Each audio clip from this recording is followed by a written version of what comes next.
নমস্কার বন্ধুরা, Bengali food কিচেনের আরেকটা সম্পূর্ণ নতুন ভিডিও নিয়ে আজকে আমরা আবার চলে এসেছি।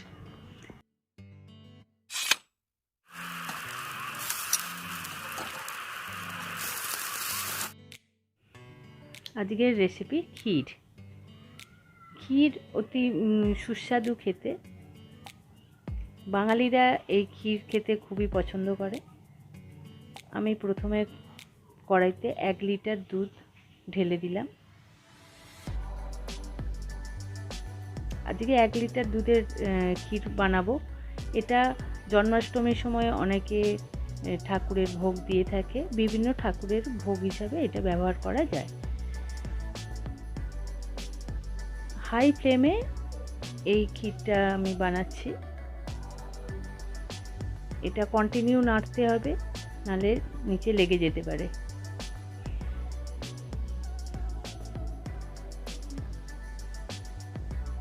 এটা খুন্তি দিয়ে সমানে এইভাবে নেড়ে যেতে হবে। তারপরে ঘন হয়ে এসছে, আমি চিনি দিয়ে দিলাম।